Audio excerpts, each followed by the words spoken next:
Por eso, las reconstrucciones, cuando usamos este tipo de cosas, se llaman retroproyecciones filtradas. ¿Por qué? Porque lo convoluciono o lo multiplico por una función que actúa como filtro de las proyecciones obtenidas. Acá hay un ejemplo de un modelo, de un método iterativo.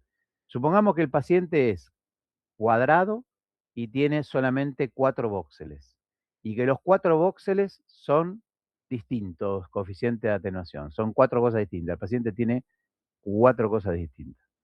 O si quieren, a ver, acá, tiene 6, 2, 2, 2. Tiene uno distinto y otros 3 iguales. Es este que está acá el resultado, ¿eh?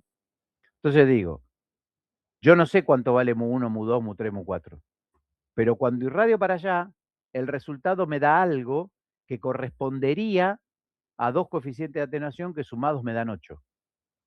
Y esto correspondería a 2 coeficientes de atenuación que sumados me da 4, porque los valores son 6, 2, 2, 2, pero no lo sé. O sea, imagínense que esto es un fantoma. Entonces yo tengo 6, 2, 2, 2, me queda 8, 4.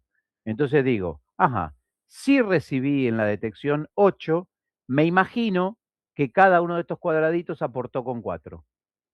Y que cada uno de estos cuadraditos aportó con 2. Entonces yo digo, 4 más 4, 8, 2 más 2, 4. Qué lindo que está esto. Pero no es cierto, ¿no? Porque el paciente acá tiene 6, 2, 2, 2. O sea que uno diría, che, estos dos la pegué, pero acá no, y acá tampoco. Entonces ahora irradio en otra dirección. Y cuando irradio en otra dirección, que es como esto, me va a dar 4. Entonces, cuando tenga ahí, digo, ajá, la diferencia que me dio es, la reparto entre los boxes. Entonces digo, como así me dio 4 y así me da 6, ¿estamos de acuerdo? Así me da 4 y así me da 6. Entonces, como le pifio, digo, me sobra y agarro y digo, le reparto la diferencia. ¿Está? Acá está, esto está mal, este no es un 4, este es un 8. Este es un 8. Es un 8, no un 4. Este es un 8.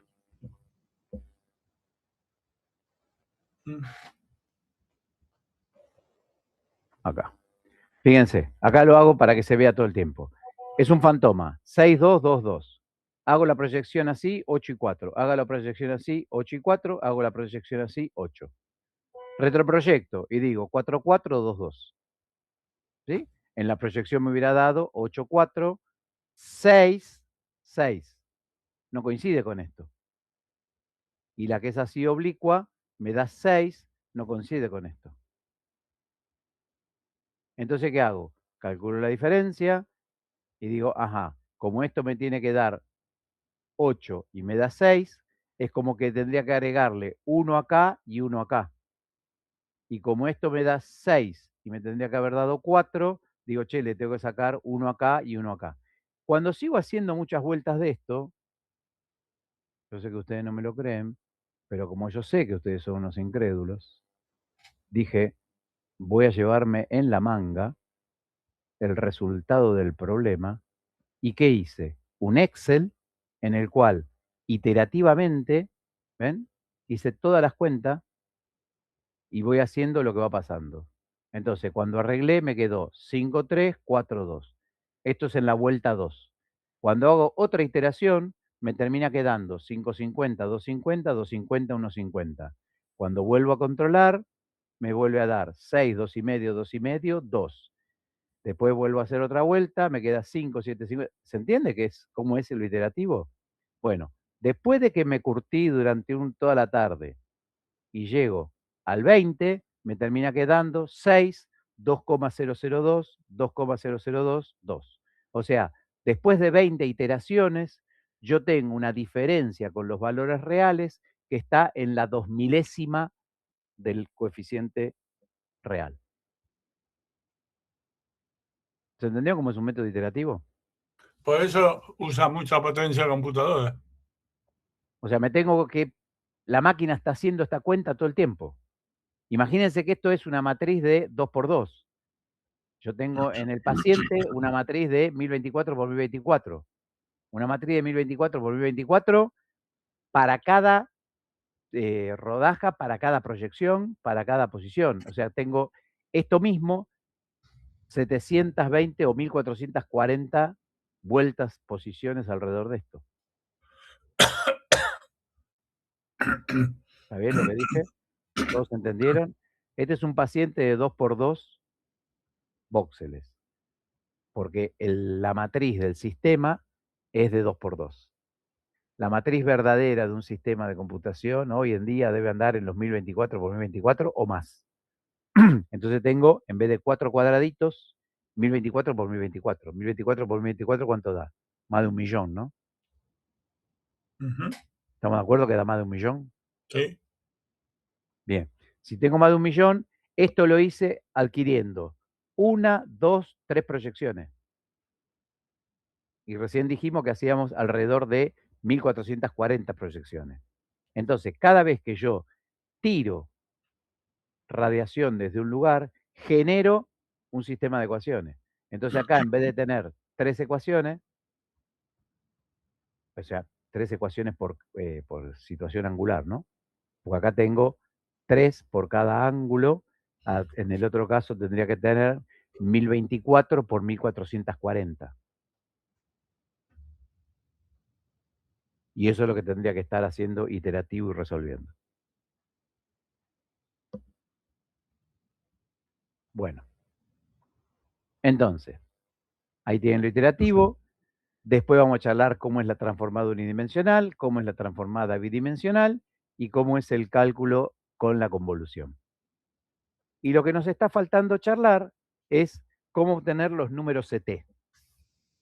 Algo charlamos ayer y dijimos, los números CT tienen que ver con la genialidad de haber hecho la diferencia respecto del agua y normalizado al agua por un factor de escala.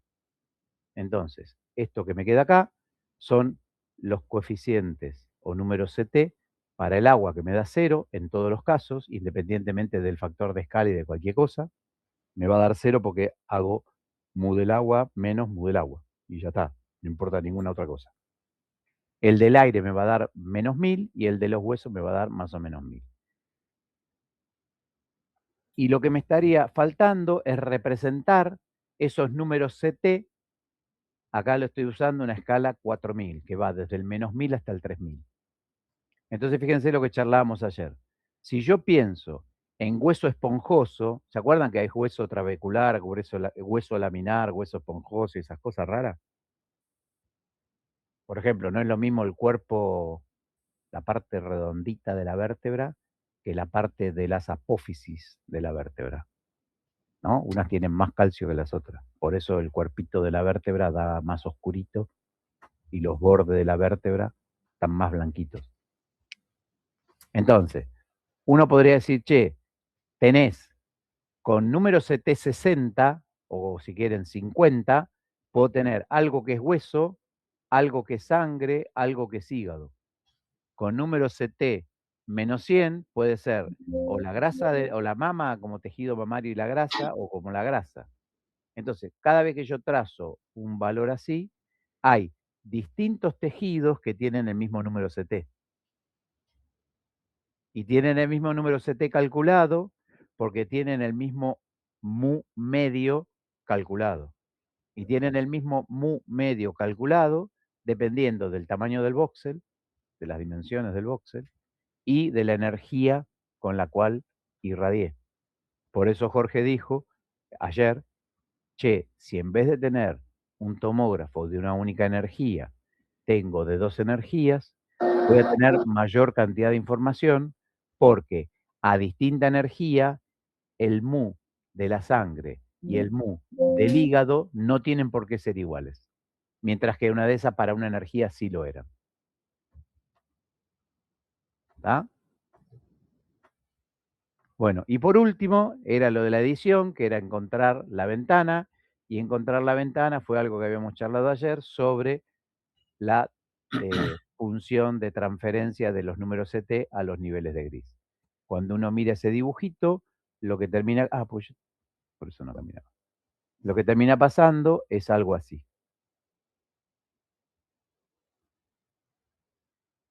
Imaginemos que yo tengo desde el -1000 hasta el 1000 los números CT.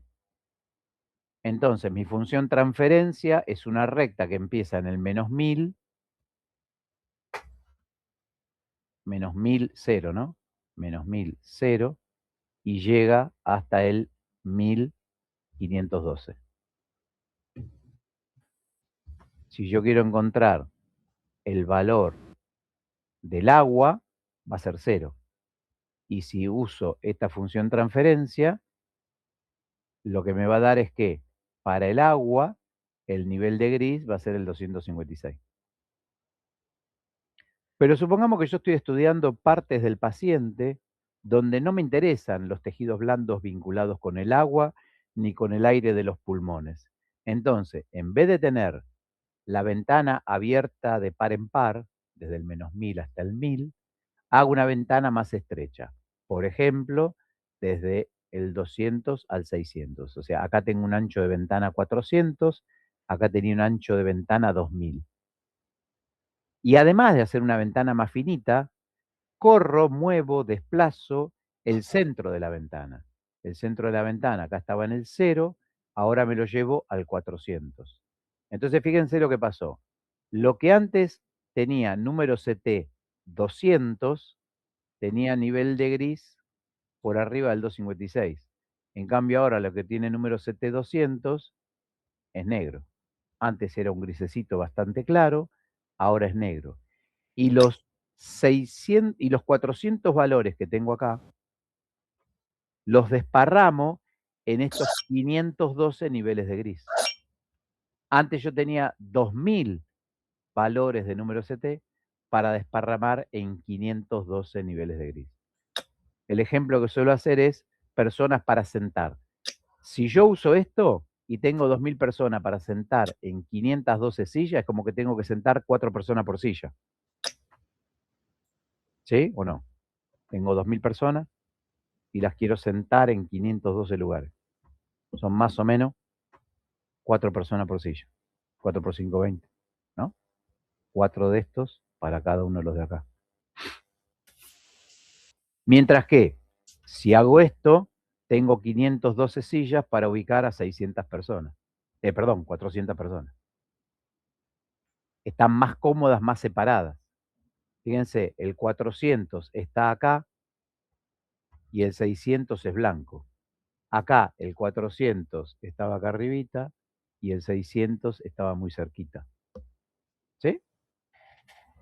A ver si tengo acá algún dibujito más.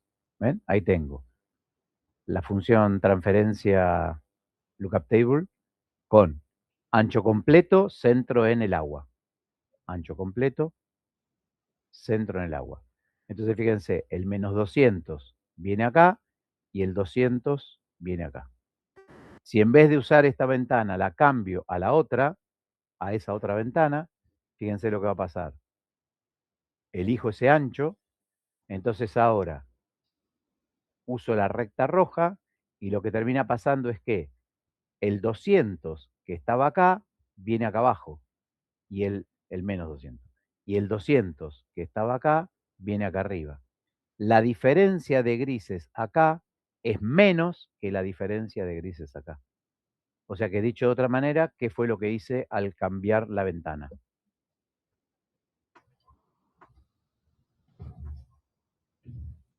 Se distinguen mejor los diferentes contrastes. Eso es cierto, eso es cierto. Charlámelo en un lenguaje un poco más específico. Pero está bien, Cintia, es eso lo que dijiste. ¿Cómo dijiste? Empezá de nuevo, por favor. Se distingue los diferentes, Perfecto. podría ser órganos. Bien, ¿por qué vos me decís que se distinguen mejor que antes? Porque tienen más contraste entre uno y el otro. Esa es la respuesta. O sea, estrechar la ventana aumenta el contraste. ¿El contraste dónde, Cintia? ¿En el objeto o en la imagen? En la imagen. Bien, estamos de acuerdo que el objeto sigue siendo igual que antes. Lo que era agua sigue siendo agua, lo que era hueso sigue siendo hueso. La diferencia es que yo lo que antes veía como 2 grises distintos, ahora lo voy a ver como 2 grises más distintos, pero el paciente sigue siendo igual. Che, esto es fundamental, entender contraste en el objeto con contraste en la imagen. La ventana actúa sobre el contraste en la imagen. ¿Estamos? ¿Sí, Pi? Bien. Bueno, acá tienen ejemplitos de lo que charlábamos ayer. Si yo, por ejemplo, quisiera usar, quiero ver lo que le pasa en el cerebro, buscaría un centro de ventana en el 35 y un ancho de ventana 240. Y así por el estilo. Fíjense, en el pulmón, el centro de ventana lo tengo en el -700, porque me tengo que venir como por acá, ¿no? Porque quiero ver todas las partes que tienen aire. Entonces voy a tener el -700 y el ancho 400. ¿Sí, Pi? Bueno, en la próxima hablaremos más detalles sobre las generaciones de los equipos. O sea, vamos a charlar mejor cómo funciona, detecta y calcula los coeficientes de atenuación a partir de la intensidad de radiación detectada, cada una de las generaciones tomográficas. Fundamentalmente vamos a poner énfasis en tercera generación y vamos a charlar un poquitito de interpolación. ¿En qué caso había que interpolar?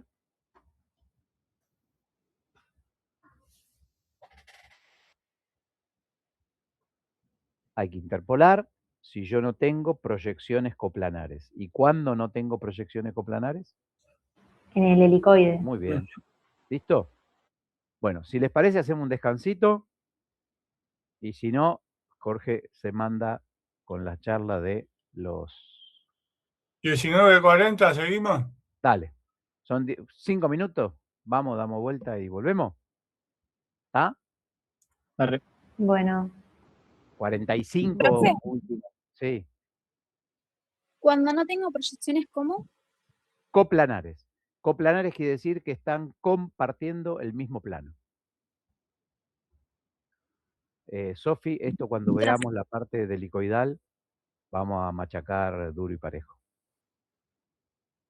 Sí, ¿Sí? justo se me cortó. No, está Gracias. perfecto. Pero digo, vamos a insistir y vamos a referir varias veces coplanar y por qué coplanar y por qué no coplanar y por qué interpolación y qué una cosa y la otra. ¿Está? Entonces, 19:36 tengo yo acá en el relojito de la compu. 19:46 o 40. 36 son ahora. No, ¿a qué hora quieren? Hasta las 45 largamos, ¿te parece? Bueno, Dale. 19:45 estamos todos acá y ya largamos, ¿eh? No que a las 19:45 empezamos a decir hola, ¿qué tal? ¿Cómo les va? 19:45 empezamos con la otra parte. Dale, déjame compartir mientras, así vamos. dale, espera que salgo de acá, está presentando, deja de compartir.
No se puede hablar con el jockey, te cambias de tema cada rato.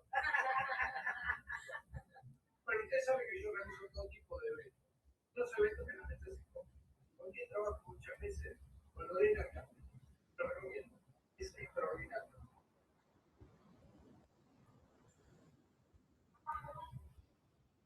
...19:44, estamos todos acá al pie del cañón, porque 45 Iliad es larga como Colapinto. Bueno, como Colapinto no, porque realmente viene haciendo cagada, pero... No, pero ahora está bien, parece.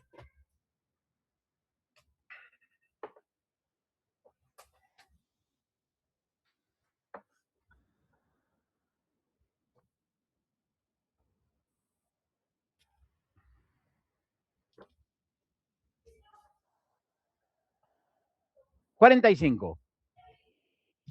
¿Empezamos? Obvio. A ver, contesten. ¿Estamos Sí, todos? profe. Sí, profe. Bueno, esta es light, así que no hay problema. Viene más suavecito. Bien. Ahora vamos a ver quiénes contribuyeron. Esto es histórico. Este Radón se copió las cosas de Fourier primero, ¿no? Y después armó su propia cuestión.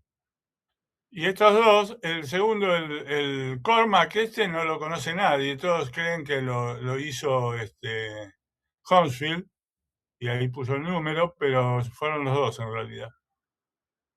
Bueno, el primer prototipo fue este, que está acá. Con Hounsfield hizo sus primeras exploraciones. Eso Ahí funcionaría hay como si fuera un fantoma, ¿no? Claro, ahí está la fuente única que él usó. No usó una fuente de rayos X, sino una de americio, como una fuente radioactiva. Puso un montón de cosas en la bandeja giratoria y del otro lado un detector. Entonces ahí viene el as, él hizo estas pruebas de esa manera, ¿no? Ahí está el detector. Y después puso todas esas botellas y cosas raras ahí. Y ahí vienen los ejemplos, ¿no? De los cilindros y todas esas cosas vienen de ese mismo dibujito. Entonces empezó a hacer lo que sería la primera generación, que les explicó Jorge recién, y de ahí sacó, empezó a hacer los primeros estudios con esto muy elemental, ¿no? Pero hacía falta guita, parece.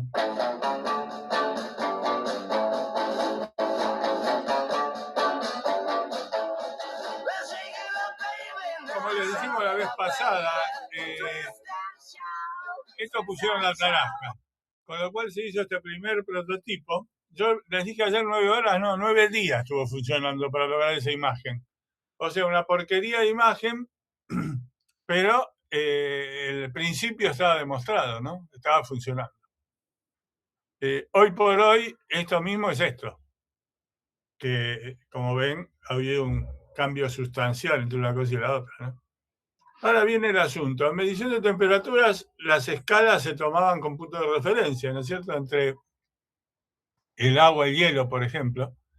Y en el caso de la tomografía, se toman los números CT, como les dijo Jorge recién, o números HU, números Hounsfield, que para el agua es -1000, y como se llama para el agua, entre el agua y el aire, determinan los límites de la escala. Entonces ahí está la ecuación de Hounsfield: para el agua es 0, para el aire es 1000,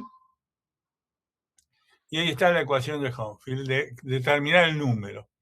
Y ahí están los lugares, ¿no? Es decir, para ver un páncreas tenemos que trabajar alrededor de este valor de CT, para ver sangre por acá, y así sucesivamente. Cada una de las regiones que quiero explorar tengo que utilizar números diferentes. Como les dije, eso se maneja con el ratón, no es muy distinto, pero hay que tener una idea de lo que uno quiere ver, ¿no?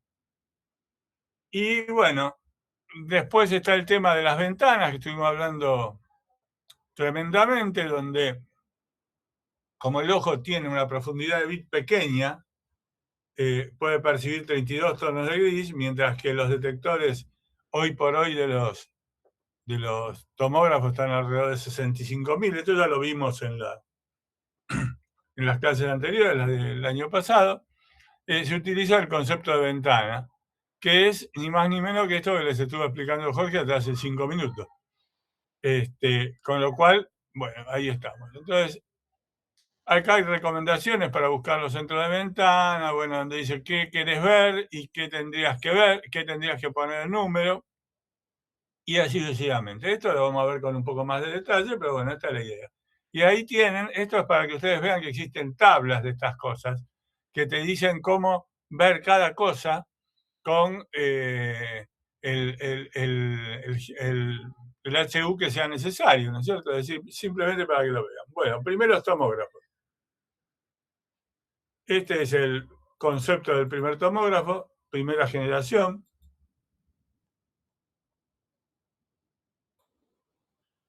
Y esta tenía una exploración de 24 horas, o sea, una bestia de tiempo. La siguiente generación lo hacía con mayores detectores por vez y un haz más ancho. Entonces hacía algo parecido al anterior y lo que lograba era reducir el tiempo a 50 minutos, porque el problema que presentaba todo esto, vos no podías poner un paciente en 9 horas, 10 horas, incluso 50 minutos, hay que ver la radiación que le metés, ¿no? Hasta que apareció la tercera generación que funcionaba ida y vuelta, como muestra acá el dibujito. El tiempo de exploración pasó a ser menor a 5 segundos. Ahí estamos en un orden interesante. Y ahí apareció la banana de detectores, que en esa época estaban hechas de xenón, unas cajitas de xenón. Tenía una particularidad interesante, porque arriba eran cajitas de aluminio que contenían el gas se ionizaba con la radiación, y lo utilizaban para detectar, ¿no es cierto?, para usar como detectores, pero tenían una lámina de aluminio arriba que cubría todo, y cuando ponían un paciente chorreando, que caía sangre ahí, se hacía un agujero y se inhabilitaba totalmente la banana de detectores en 1 kilo de guita. Un lío importante era eso, y porque la sangre es muy reactiva con el aluminio y el cobre. Entonces, bueno, le hacía un agujero directamente. Bien. Ahí el cable que se eliminó con el sistema de anillos rosantes que hablamos antes. Ahí está el sistema. A ver, ahí, no sé, ahí ven el cursor. Por ahora no, tarda un rato si lo mueves muy rápido se pierde. Ahí, No lo veo, ahí sí. yo no. Bueno, entonces no importa. ¿Dónde lo estás poniendo? Y estoy probando los dos lados, a ver cuál queda mejor. Ahí no se ve. Bueno, no importa. La cuestión es que ahora se ve mejor, se va a ver mejor. Por los anillos rosantes tenían que ir 2 cosas. Primero tenía que ir la parte eléctrica, o sea, tenía que alimentar el tubo, lo cual ya es un tema porque hay corrientes altas y tensiones altas. Y después todos los datos que sacaban, que son corrientes bajas. Entonces había un lío de ingeniería interesante ahí. Y después finalmente lograron separarlo de los anillos rosantes, lo pusieron el tubo y el generador dentro del gantry, y entonces ya no necesitaban transportar en los anillos rosantes. Pero bueno, los datos seguían así. Ahí tienen los anillos rosantes que se usaban en esa época. Había 2 modelos, uno radial y otro sobre la superficie. Ninguno de los dos funcionaba fenómeno, cada tanto había que limpiarlos. Un lío bastante interesante. Y en la actualidad eso no existe.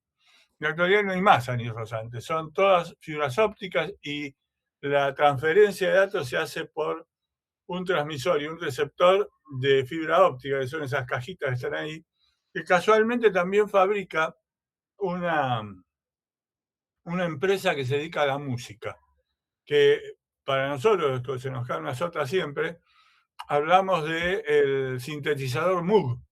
El sintetizador Moog fue uno de los primeros sintetizadores. Hoy música se hace prácticamente todo con sintetizadores. Un sintetizador elemental que conocemos todos es el teclado que se usa para piano, para órgano. Son sintetizadores en realidad.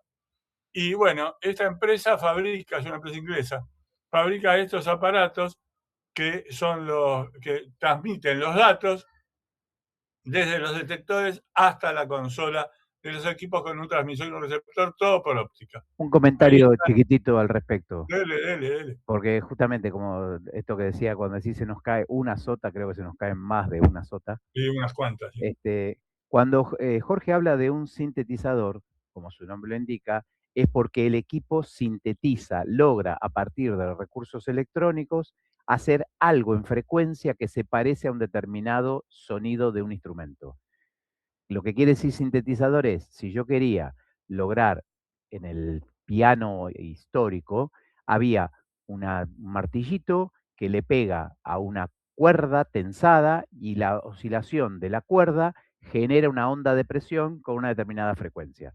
Entonces ahí no estoy sintetizando, eso es un movimiento mecánico de una cuerda tensa a una determinada longitud que genera un determinado sonido. Si quiero toquetear una flauta, el largo del tubo, o sea, por eso puedo poner los deditos y levantar en distintos lugares, eso modifica la longitud del tubo, eso hace que la longitud de onda en ese tubo del aire que estoy soplando genere nodos en cada uno de los extremos de este tubo virtual. Pero eso en definitiva vuelve a ser el aire saliendo por un agujerito que hace una onda de presión de una frecuencia determinada. Si en vez de hacer todo eso, lo logro con un algo que oscila electrónicamente y que hace el mismo sonido y los armónicos que un violín, yo estoy sintetizando un violín. Eso es lo que está hablando Jorge de los sintetizadores. Por Hoy en eso día, los la gran mayoría de teclados, las personas que hacen música con la computadora es ajá, sintetizadores. y en los teclados te dice, vos qué querés hacer, que parezca un violín, que parezca un piano, que parezca un clavicordio, y eso es todo síntesis. Bueno, ahí están las dos cajas, una transmisora, otra receptora de fibra óptica, que es la que sirve para transmitir los datos. Los datos se recogen desde los detectores y hay que llevarlos hasta la consola del equipo. Ahí tienen lo que es una banana de detectores, que es la gris que se ve ahí. Si la destapamos, adentro se ve la cantidad de plaquitas. Cada plaquita es un detector y tienen múltiples profundidades en el alfa y en el beta. Lo que estamos viendo ahí es el alfa y el beta estaría en profundidad de esto y hay muchísimos detectores uno tras del otro. Son filas de detectores. Son intercambiables. Cuando se rompen estas cosas aparece un fenómeno que se llama se rompe un detector de estos. Entonces en la imagen del tomógrafo te aparece un círculo blanco. Uno o dos de los que se rompieron. Lo que se hace es reemplazarlos o ponerlos al costado, que son los que menos se usan, ¿no? Ahí tienen el tubo de rayos X, el generador de rayos. Bueno, después lo vamos a ver en detalle eso, pero más o menos está. ¿Se entiende esto, no? Hola, hola. 1, 2, 3, Sí, probando. Sí, profe, eso es lo que Sí, sí. vimos en Claro, el... este es el de Seunim. Y bueno, finalmente el conjunto gira. Este es tercera generación, ¿no es cierto? Así que ahí lo tienen. El giro es importantísimo porque es subsegundo. Esto da vueltas por debajo del segundo. La frecuencia de esto sería 1 sobre segundo, ¿no? El periodo. Ahí tienen cómo se detiene. Esto está muy equilibrado y muy fenómeno y no se lo podemos mostrar al paciente porque se pega un susto en la gran 7, ¿no? Así que, bueno, esa es la historia. Básicamente es lo que hemos hablado, es más o menos eso. Ahí está la tercera generación puesta en un dibujito. El tiempo de exploración pasa a ser de 1 segundo. Y finalmente cada vez más rápido, con lo cual llegamos a medio segundo. Técnica se llama hoy subsegundo, que es la habitual, la que se usa hoy. La cuarta generación que no funcionó, es la que le decíamos con muchos detectores alrededor, seguía siendo, no solucionaba los problemas y en realidad la única cosa que solucionaba era el transporte de los datos y hasta cierto punto. Entonces, bueno, no tuvo éxito. Así funcionaba, 360 detectores mínimo y demás. Bien. Hoy son tercera generación y vamos a mirar un poco los componentes. Bueno, ahí los tienen, no hay mucho invento. Este no es un equipo terceros, este es el tubo de rayos X, la banana de detectores, acá está el generador y bueno, y tiene sistemas de enfriamiento metidos por ahí adentro también. Bueno, la consola para ver y demás. Ahí lo tienen en uno más complejo, más poderoso, donde está el generador de alta tensión, está el tubo de rayos, está la banana de detectores que tiene todo este sistema de enfriamiento. Hoy por hoy no hace falta ese sistema de enfriamiento. Este es un equipo más antiguo. Se ha trabajado mucho sobre detectores. Los detectores son fundamentales porque son los que te dan dos cosas. Lo primero que es detectividad, es decir, que con menos incidencia de rayos X obtienen señal eléctrica y eso es bueno porque baja la dosis. Y la segunda cosa, que era lo que pasaba también con el Gaussian cuando hablábamos en intervencionismo, era que no solamente eran mejores detectando, sino que borraban la última imagen que había tenido en forma más rápida. Bueno, todo eso está en permanente desarrollo. Los lugares donde se hacen estas cosas son laboratorios donde ustedes ven a la gente disfrazada con casco, con ventilaciones internas, todo, con guantes, trabajando con puestas a tierra para no dañar los equipos y van diseñando cosas más nuevas. Los que están a la vanguardia de todas estas cosas son los franceses, que se han desarrollado mucho Y entonces las empresas de tomografía y de angio y de intervencionismo y de rayos X le compran a ellos. Bueno, ahí tiene la evacuación de calor, el giro, bueno, cómo se evacúa el calor de acá. Vamos a mirar un poquito cómo trabajaban en forma secuencial, o que ya los vimos un poco, pero ahora vamos a ver si es scan by scan. Acá lo tienen en un grafiquito, a ver, ahí lo pueden ver. Ahí se hizo un disparo, es decir, fue y volvió. Ahora lo hace de nuevo, ¿ven? Y hace el segundo. Siempre sobre un plano. El tipo no se Fíjense que movió. la camilla va corriendo paso a paso, ¿no?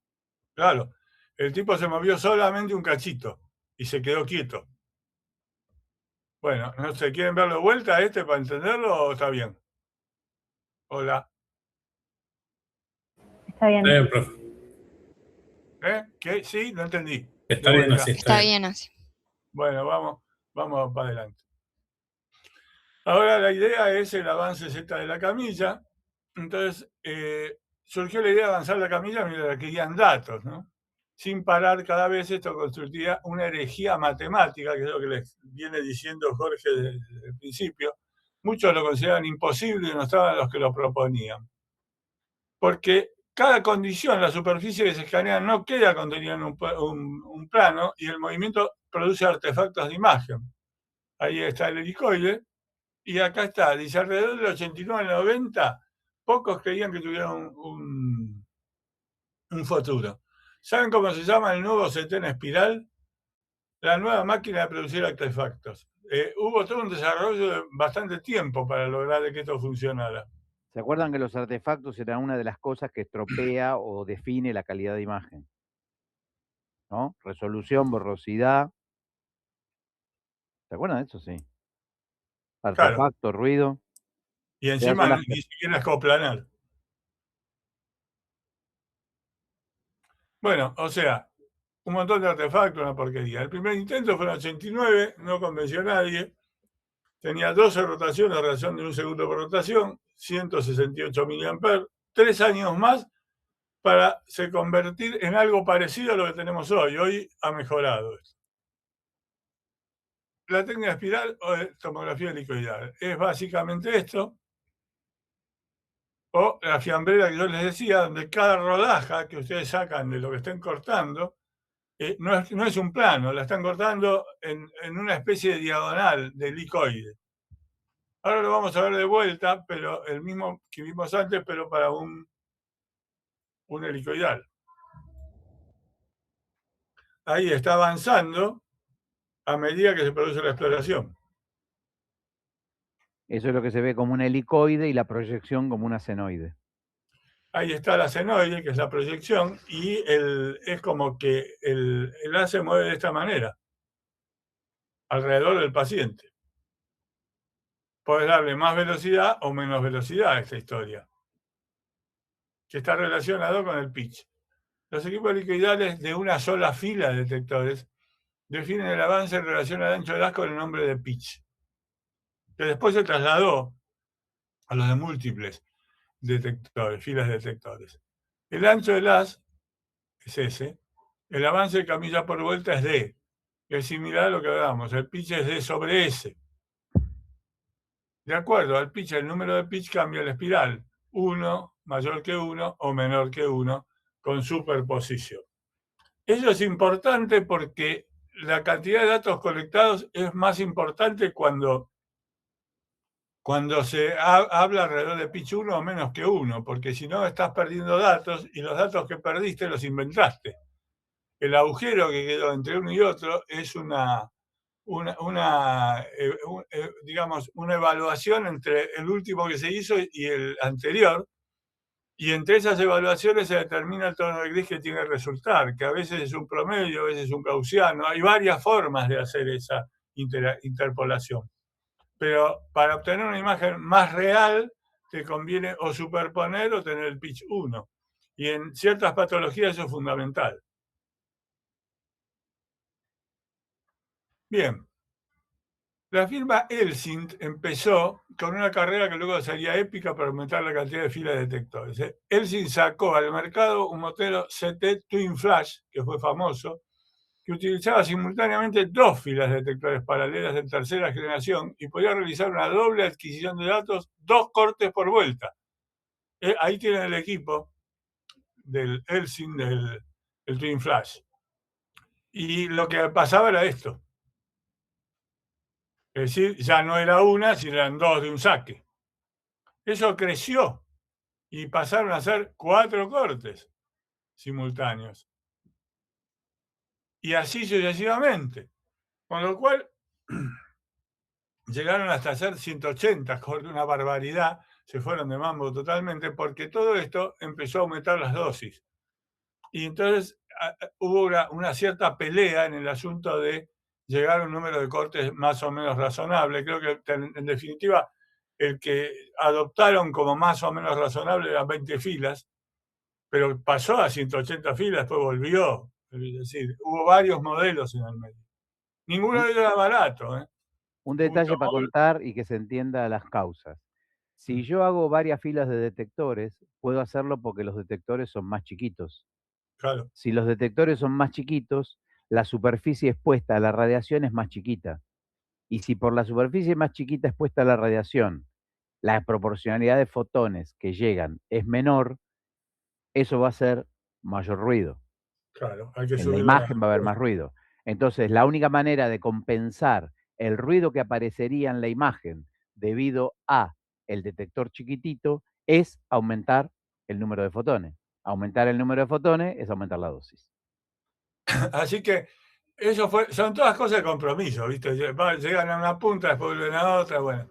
Se hizo mucho verso alrededor de esto porque ¿por qué esto es importante? Y es importante para la parte cardíaca, por ejemplo, porque el corazón tiene la mala costumbre de latir.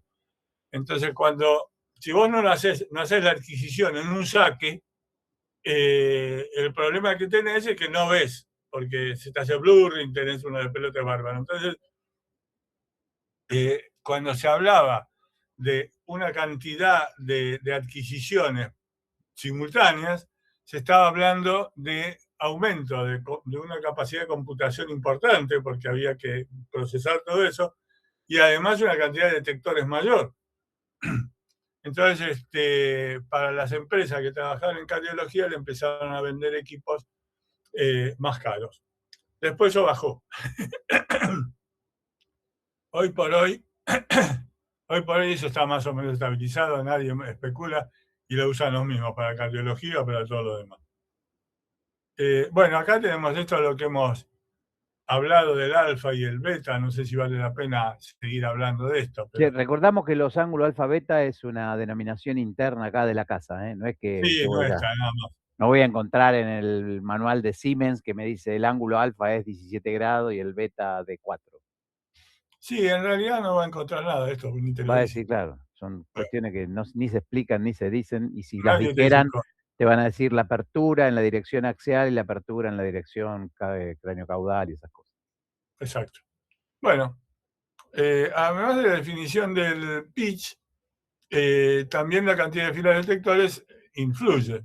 Entonces, el pitch, la fórmula general del pitch es la distancia sobre S por M, donde M son 4 filas, por ejemplo, el S 5 milímetros, la base camilla del 15, te da un pitch de 0,75. Como es menor que 1, significa que hay solapamiento. Creo que es bastante claro, esto no hace falta mucho lío. Sin embargo, si lo hubiéramos calculado con la fórmula anterior, en lugar de 0,75 te hubiera dado 3. Pero eso es porque cambió la cantidad de detectores. Ahora tenemos un equipo que tiene más cantidad de filas, ¿vieron? Bien. Para introducir dosis en relación al pitch, el número del pitch se define en la siguiente relación. Los miliamperes eficaces, en definitiva, los miliamperes y los kilovolts siguen produciéndote la dosis en el circo de la radiología. Entonces, en la fórmula que se define es un miliamper eficaz. Les hago un comentario. la determinación de dosis en un CT es una lucha de años y recién hará unos 3 o 4 años las normas internacionales terminaron de definir lo que es una dosis en CT. Con lo cual, y además tienen fórmulas específicas que vamos a ver en algún momento, pero no es una cosa sencilla, no es como en radiología o en intervencionismo que uno hacía las cuentas y se acababa la historia. Acá es complicadito porque depende del ancho de corte, depende del área que vos vas a tomar, y las definiciones para que todas las empresas se pongan de acuerdo tienen que salir de normas que sean iguales para todos, ¿vieron? Entonces, eso fue una discusión de años. Bueno, ahí tienen los valores eficaces. Bueno, esto es simplemente para dar datos. Incremento de parámetros, cómo subió el tiempo, cómo cambió el tiempo de rotación de 300 segundos a 0,2 segundos, 0,35 segundos al 2010. Hoy por hoy está estabilizado. Esta es una técnica estabilizada, así que no hay mucho cambio ahí. Y después lo que sí ha bajado son las dosis y los datos por corte han subido. Pero básicamente es la misma cuestión. La imagen depende fuertemente del movimiento del paciente, por eso estaban justificadas opiniones contra el helicoidal, porque si vos estás usando no planos y lo estás haciendo con avance del movimiento del paciente, estás introduciendo artefactos. Bueno, eso se pudo eliminar, esos artefactos. Artefactos de movimiento que encuentran en un CT son estas rayas. Ya les dije, cuando los detectores están sonados, aparece un círculo. Cuando hay problema de movimiento, aparece blurring o esto. Bien. Hicieron ajustes matemáticos de la interpolación lineal. La exploración helicoidal va tomando valores paralelos como escalones en una escalera de caracol. Es decir, vos estás entrando por cada uno, este es un helicoide. Estás entrando en cada uno. Hay un escalón 2 en la figura, que es este que está acá, que está en la misma posición, lugar avanzado, 360 grados a una distancia D. Entonces, tenés el avance de una vuelta y supongamos que el píxel vale 100 el Hampshire Unit en el 2, y el de 2 más 360 vale 150. Una interpolación lineal hacer ese valor es 125, por ejemplo. Se entiende que el eje Z es el eje de la escalera, ¿no? ¿Cómo? Se entiende que el eje Z es el eje de la escalera. Claro. Y lo que está indicándome ahí, el escalón 2, es como si yo voy a decir una guarangada, le estoy haciendo la adquisición en una posición angular, no sé, 45 grados, a los pies. Y claro, cuando vuelve a estar a 45 grados, estoy en la cabeza. Ponele. Y si Bueno, interpolo, ahí ¿no? claro, está locamente exagerado justamente.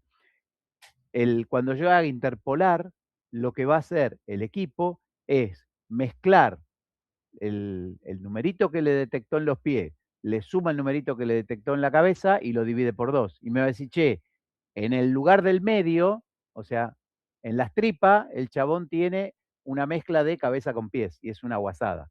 Cuanto más cerquita estén los escalones, más mejor va a ser. Exactamente. Si no, es una guarangada. Y de todas maneras, siempre, de vuelta es lo que yo les digo siempre, es una imagen inventada por una computadora, muchachos. O sea, hay mucha matemática en el medio que es bastante fiable. Pero hay cosas, como esta, por ejemplo, que dependen del operador, del pitch que use, de la parte anatómica que esté mirando, etc. Bien. Entre ambos escalones hay uno completamente opuesto a 180 grados. Esto da la posibilidad de hacer 2 mediciones pero interpolar. Es decir, ustedes podrían haber hecho el de los pies, como decía Jorge, el de la cabeza y la panza en el medio, el de 180. Entonces ahí pueden interpolar de una manera un poco más exacta. Ahí lo tienen. El proceso de interpolación Z suele llamarse rebinding o reformateo. El rebinding es muy importante en que el equipo sea capaz de hacerlo bien. Bueno, paso necesario de la exploración hasta el resultado en imágenes entre CT convencional y CT helicoidal. Ahí tienen todo, miren. En el CT convencional, la parte de arriba, en operaciones de 160, de Z1 hasta ZN, correcciones convolución y retroproyección, número de imágenes en posiciones de Z1 hasta Zn. Y en el helicoidal, una exploración de 360 grados de Z1 a Zn, con correcciones, interpolación Z, convolución y retroproyección, y ahí tiene. Es decir, hay más proceso en el medio. Hay más proceso porque tienen que arreglar todo el despelote que arman con el hecho de no ser coplanar. Entonces, y además estar moviéndose. Entonces, hay varias cosas que se agregan. En el CT convencional no había interpolación, porque era coplanar. Este tiene interpolación y es porque no es coplanar. Che, esa es pregunta de examen, ¿eh? Sí, sí, ¿Qué todas diferencia en las el cosas que estamos proceso? diciendo, la primera generación, la segunda, la tercera, esto. Bueno, además les digo, cuando se habla de interpolación, hay muchos tipos de interpolación matemática, no necesariamente tiene que ser lineal. Hay algunas que son gaussianas, es decir, que tienen forma de campana, y otras, hay varias. Entonces, no vamos a andar en eso demasiado, porque eso es una técnica que tiene cada una de las fábricas que lo hace, pero básicamente hay varios, sepan que hay varios tipos. El concepto de exploración de doble energía. ¿Qué miércoles es esto? Bueno, resulta que hace unos años se les ocurrió, ¿cómo se llama? Pasó a ser importante tratar de determinar no solamente la imagen de un corte, sino saber de qué material sería o de qué material sería cada uno de los boxes. Pero para hacer eso, como el equipo es un medidor de densidades, vos podés hacer una medición de densidades con el tubo a 120 kilovolt y los mu son dependientes de los kilovolt, de manera tal de que te va a dar una cosa. Y la imagen va a ser una determinada de 120 kilovolt. Pero si haces esa misma exploración a 80 kilovolt, te va a dar otra cuestión.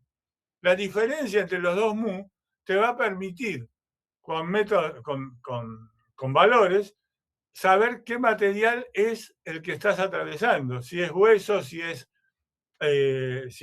grasa, si es músculo, o aún si son piedras o tumores. Entonces aparece una técnica que se llama técnica de doble energía o doble espectro. Así que es doble espectro por lo que dijimos antes, porque el espectro, ¿de qué depende? Y depende de los kilovolts que vos emplees. Entonces aparecieron varios equipos que hacen esto. Hoy, por ejemplo, el italiano tiene uno que está trabajando con una técnica que ahora les voy a contar. ¿Ustedes se acuerdan cuando vimos intervencionismo dijimos que el tubo se disparaba entre 5, 10, 12 milisegundos y que después volvía a dispararse al cabo de un tiempo en esos 5, 10 o 12 milisegundos, lo que fueran? Es decir, que vos podés hacer que el disparo del tubo sea muy cortito en tiempo. Entonces, vos podés hacer que en una misma posición el tubo dispare a 120 kilovolt, a 80 kilovolt o a 70 o lo que quieras, 5 milisegundos y 5 milisegundos. Después se corre de posición y vuelve a hacer lo mismo. Entonces, con un solo tubo, vos harías una exploración de doble energía que te permitiría determinar no solamente las mismas cosas que determinás con un CT convencional, sino además saber de qué material está hecho lo que estás viendo en cada voxel, lo cual en algunas técnicas es muy útil. Pero eso no fue de entrada que se hizo así. De entrada lo que se hicieron fueron otras cosas. Acá les muestro, para que se acuerden, que las atenuaciones dependían de los kilovolts, ¿se acuerdan? Porque el mu depende de eso. Entonces, vos podés determinar diferencia entre músculo y grasa de a unos determinados kilovolts con una frontera en los 60, por ejemplo, y buscar las diferenciaciones. Una forma de determinar la sustancia que compone un píxel es viéndolo con energías diferentes. Y ahí tenés... Por favor, volvé atrás, George. Volvo. Un minutito. ¿Más? Sacale los letreritos. Fíjense, si yo tuviese una energía generada por un kilovoltaje pico de 20, estoy acá en la segunda rayita vertical. Mamografía. El músculo y la grasa prácticamente tienen el mismo coeficiente de atenuación. Ojo que no es lineal, ¿eh? Está bien, pero digo, entienden que estaría para una energía 20, tienen prácticamente el mismo mu, el mismo valor de mu. Sin embargo, si yo le disparo con 20 y me dice, che, los dos tienen mu algo, 17, con otra energía, energía 60, ¿ven? La grasa y el músculo se diferencian. Entonces, lo que acá yo no sabía si era grasa o músculo, acá sí. ¿Se entendió? Sí. Sí, sí. Sí, sí. Es lo que habíamos visto. Alguna Sí, por vez eso. vimos esto, ¿se acuerdan? Pero acá en el grafiquito está bien para el cahueteante. Ah, sí, sí. Bueno, ahí la frontera esa, bueno. Y después ahí están los distintos espectros para distintas energías, ¿no es cierto? Entonces ahí te está diciendo, pero en tomografía, ¿de cuánto es la tensión más o menos los kilovolts? Y más o menos están en lo que dije, entre 80 a 140 como máximo, 120 es lo normalito. Pero bueno. Bien, ahí están los distintos tipos de materiales. Dice que en algunos casos puede resultar confuso una imagen respondiendo bien a un sangrado, alto contenido de hierro, o a un viejo proceso de una calcificación difusa con alto contenido de calcio. Quiere decir que vos con el sistema de doble energía podés saber eso. Y eso es un dato muy importante, sobre todo para los strokes, por ejemplo, que es el caso del chico este que dijimos ayer, de que se estrolaba con una moto contra un camión. Entonces vos podés ver si tiene un sangrado previo o si hay un derrame en ese momento. Y eso lo hace la doble energía. No es convencional. A ver, ¿ustedes pueden encontrar equipos que hagan estas cosas en todos lados? No. No es habitual. Y sobre todo no es habitual por lo que vamos a decir después, porque al principio de estas cuestiones, los primeros equipos que se fabricaron de dobles energías, se fabricaron con dos tubos, doble tubo. Uno trabajaba siempre a 80, otro trabajaba siempre a 120, pónganle. Y dos tubos son, a ver, un tubo de tomografía como el que tiene el del Seunim vale $180.000, hermano. Y en un equipo que se morfe una cantidad de pacientes importante durante todo un año, es decir, como sería el italiano, por ejemplo, por ahí tienen que cambiar una tubo por año. Es decir, no es un chiste, es mucha guita. Entonces, el hecho de inventarlo, desarrollarlo para un solo tubo, y eso empezó a ser más atractivo, porque los equipos salían un kilo de plata. Es decir, el equipo en sí mismo no era que valía mucho más, pero sí mantenerlo andando. Pero lo que pasaba era que se rompía uno de los tubos y seguían usando el equipo con un solo tubo y chau. Porque para la cantidad de casos que podía ser útil determinar esto que dijimos recién, por ejemplo, como uno de los casos, no era tan importante. ¿Se entiende todo esto? Sí, sí. Bueno. Sí, profe. Si tienen Sí. ganas, el jueves, en un ratito, presentamos un trabajo de investigación de espectrodensitometría de cortes histológicos con radiación X característica de dos energías distintas. Claro. Hay un Ahí trabajo tenés. de investigación, no existía antes del 2006 esa técnica, quedó trunca la investigación, pero está el desarrollo hecho por la UNSAM y la CONEA. Por eso, pero más o menos creo que se entiende la idea. Chicos, creo que lo nuestro es explicarles la idea en primer lugar, ¿no? Bueno, el mismo caso presenta, dice, al determinar una composición de los cálculos con riñones, vesícula, calcio, fosfato y ácido úrico, cuya composición puede determinarse de la misma manera. Bien, ahí tienen los métodos industriales que se usaban, el doble tubo a distintos kilovolts, simple tubo, doble barrido, es decir, claro, simple tubo se podía hacer. No necesariamente tenía que disparar dos veces, sino que disparaba a 80, hacía todo el giro y volvía a disparar a 120 y volvía a hacer el giro y después hacía la interpolación. Eso porque ya se dieron cuenta en la fábrica que nadie iba a comprar un equipo de doble tubo, ¿no?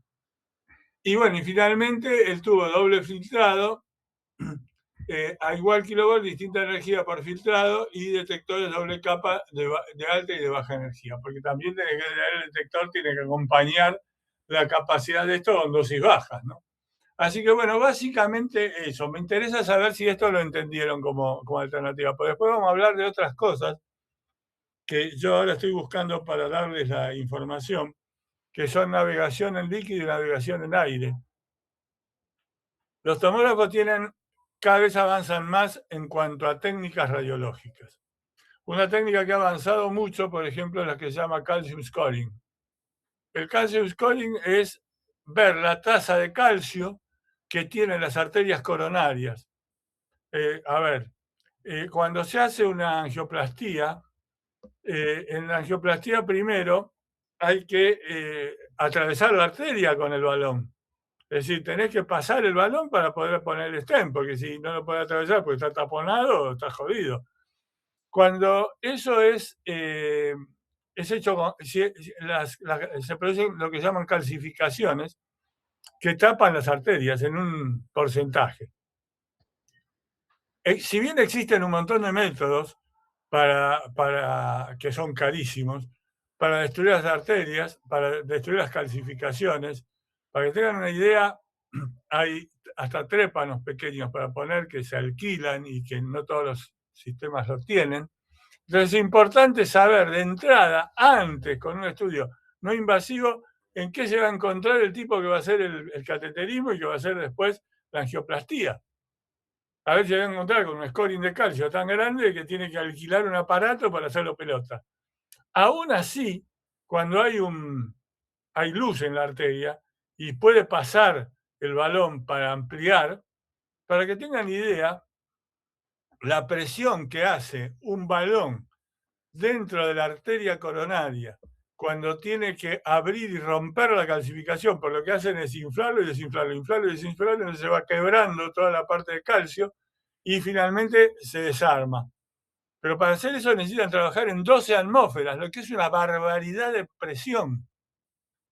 12 atmósferas, estoy bien, 12 kilos por centímetro cuadrado, algo así, ¿no? No importa, pero si son 12 atmósferas, es más o menos la presión hidrostática a 120 metros de profundidad, ¿no? Claro, es una forma de verlo, sería esa. Es una barbaridad. ¿Se dan cuenta entonces que es importante? Porque son 10 atmósferas, es una atmósfera cada 10 metros de 10 altura de metros. agua. Una atmósfera son 10 metros. Y sí, son 12 kilos por centímetro cuadrado. Por eso, son 120 metros de profundidad. O sea, si cuando te metes a 5 metros de profundidad se te aprieta la cabeza y te duele la nariz, imagínate a 120. Bueno, no es tan malo como que te pise una gorda con un taco aguja. Claro, de 1 centímetro cuadrado y la mitad del peso de la gorda, ¿viste? En el bondi. Te hizo bolsa, en el bondi olvídate.